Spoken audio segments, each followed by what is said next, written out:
the wrong men, that I was dating the wrong men, that I was putting myself in situations. Do you see where she's going with this? Do you see? I'll tell you. She's letting you know you're picking the wrong women, and she's trying to tell you you're putting yourself around the wrong people, as if she knows anything about how men move, how we think. She's just doing this from a woman's perspective once again, and the only reason why she's doing this is because she sees her numbers are getting low, her dating options, because I don't think she's married. Now, if she's married, hey, listen, I'll take that on the L. Maybe on the chin. Maybe she's just a married woman that can't stand to see men aren't in the slave trade anymore.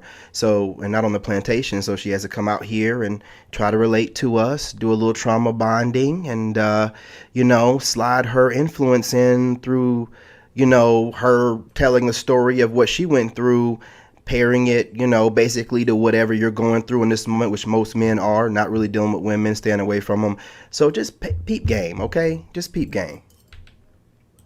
That were causing me pain, and I was choosing men that were ultimately going to hurt me. I think that a lot of men find themselves in this space because they have been devastated by women, and they have been hurt by the divorce court, and they have All right. woken up and been. I'm trying to make sure that she ain't looking great.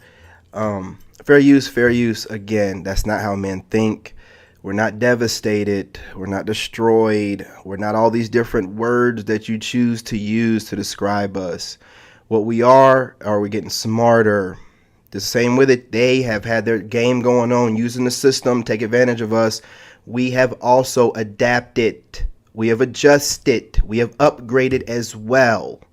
So all these different terminologies, listen, y'all can go through a therapist's book and drop every kind of whatever verbiage you want to. We're not listening to it. We're not. We don't care. Okay? So all this stuff that's being, just stop, man. Just stop. Let us do what we're going to do until you got all. What you need to do is get the women in line and not worry about us. Get the louder women that are the boisterous, women that are running around, trying to be promiscuous and preaching that stuff. Talk to them. Don't worry about what we're doing. We're going to do what we're going to do regardless of whatever you try to put in front of us. I'm a general out here, man. I ain't letting none of us fall for this stuff. With these women who have personality disorders, or who are narcissistic, or who are just highly disturbed, who have cheated on them, who have caused them so much pain, and they find themselves just absolutely desperate and absolutely just done 100%, like they just write it off. But you don't necessarily transcend, and that's okay. If you don't want to, I have no problem with that. Who made her God and can tell you how you transcend? And you know what I'm saying? Like, how is she going to tell you what you need to do to transcend, what you need to do to ascend, what you need to do? I hear crazy women talking like you won't get God's favor. I want y'all to understand something, you crazy ass women. When y'all are sitting out here projecting onto us, telling us we're not going to get because we're not doing what you want us to do or moving the way you want us to move, and you don't understand it, that don't mean that God's going to give the punishment to us that you think is deemed necessary. It doesn't work like that. If it did, men wouldn't be advancing like we are. So keep projecting, throwing witchcraft. Not saying that she's doing it. Fair use. I'm talking about the other women I hear talking that crazy stuff like God won't bless you. Ladies, sit down. If you ain't got a man yet, God ain't blessing you. Don't worry about me. Don't worry about me. So again, listen to the verbiage. Men know what men need to do, and what men don't need to be doing is listening to a woman telling you what to do. Definitely not a married woman, and definitely not a woman that's talking along the lines of your game plan and your strategy, what you got going on. Hearing counter arguments and devil's advocate stuff for whatever reason, it ain't going to make you no never mind. It don't go towards your agenda. Who cares? But hey, listen. Gotta listen to them, make some content. There is nothing wrong with you. You absolutely have 100% agency to do whatever it is that you want. But at some point, there is self-reflection that has to happen. And for me, it was identifying, okay, these were the patterns. These were the traits that I was attracted to. These were some of the things that I would see in the early stages of a relationship with the men that I was dating. So what can I do moving forward to avoid these types of patterns, you know, right? When I started dating someone, it's like, what could I do when I started to see these things emerge? Because it was really me that didn't feel as though that I had power. Doesn't really matter what she's talking about. That's her woman's perspective. As a man, we ain't got time to be weeding through the mud. You know what I'm saying? To sift through the mud, trying to find, you know, or on a beach, you know, looking for a grain of sand on a big beach with a bunch of, you know, women that just want to do whatever and try to, no. We're not listening to this stuff, okay? So let her just ramble on about whatever she's rambling on about. Fair use, fair use. Again, men don't think like women. She's allowed to think however she wants to. Do not allow them to project onto you what they think that you should be doing or whatever they went through and how they got through it. It doesn't mean nothing because that's not how men move. However she got through what she got through, we don't know what kind of help she got, who was there for her, whatever. As a man, you can be by yourself. Nobody cares. Nobody cares. So don't listen to this babbling about, you know, respectfully, about how she got over and what you're going to be stuck in and what you're not going to be able to get. It makes never mind. It's just women trying to make sure that they still have a cleanup guy when they get done doing whatever they want to do, living their best life, being free and liberated, and or self-agency over myself to make better decisions. So what happens is that women will find themselves in these, you know, ultra feminist, ultra man-hating places on TikTok, places on social media and other places where they get validated, where they feel as though their pain, right, is justified. Like they're all men are narcissists. Okay. I got to wrap this up.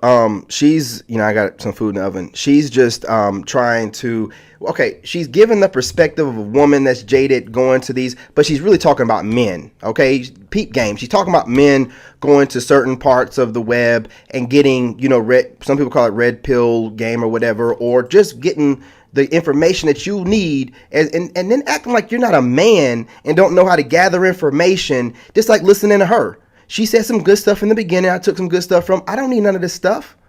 The rest of this right here, I ain't listening to this stuff. I don't give a crap what she think. I don't need to go down that rabbit hole of what made her come to this conclusion out of all the relationships she had in her life and whatever situation she's in right now that makes her think. I don't care. And men don't care. We got our own way of doing stuff and listening to women tell us how to move and that junk, that stuff is over. It's done. It's done. Keep it moving. Literally, like, that is where you go to the internet, where you find these women who are saying all men are narcissists. And it's kind of funny. It's kind of a joke because I'm like, oh my God, I know where you were at, ladies. Like, let me bring you to the other side. Because don't bring them nowhere. We don't need them. Let them stay over there and mind their business. Like, I see what she's trying to do, but I'm saying leave us alone. Let us mind our business. You do what you got to do. We don't care. You know what I'm saying? We're going to still do what we got to do. I'm going to still get the information from wherever I want to get it from. If I get information from KS, if I end up getting information from Donovan Sharp, or if I get information from O'Shea Duke Jackson, if I get information from DD, or if I get information from any of these people online, you know, even that SOS guy who I think is kind of like a stuck-up prick. You know, if I get information from any of these people, then what I do is, just like I just said, by the SOS guy, that podcast, I get information I need from him, but when he's being a prick and seeming like he's just the kind of guy that uses money to get what he needs, I don't want to hear none of that stuff. That junk's out the door. I don't care about your money, boy. You know what I'm saying? Like, if that's what you got to do to get women, okay, cool. But that game don't apply to me. You know what I'm saying? I don't need it. You know what I mean? I don't need the money to get them, and when I got the money, I still don't use it to get them. So, again, you know what I mean? But again, I ain't no millionaire yet, so he got me on there. Better be glad he got that, otherwise he wouldn't get no women. Anyway, this chick right here, I'm going to wrap it up. Are there assholes and bitches? Yes. How can they say all this stuff and I get flagged? Man, what is going on? There are mean people everywhere, right? Like, you're surrounded by that. But I think what happens is that you have so many bad experiences with the opposite sex, and then you find yourself just so angry and so bitter. And you may not be that. That might not be the reason. You might have just... And exactly. Remember, this is her perspective. One woman, you know what I'm saying? Whatever she's saying is not what you feel. It's just how she feels. Projected onto you. Projected onto you. We all have things to work on. Why these women are worried about trying to project on us what they think our problem is, I have no idea. When they clearly have issues they need to be working on and fixing. But they feel like they're in some great place where they can deem themselves some kind of God to tell us where we need to be moving, how we need to be moving, because they're in a better place than we are. Says who?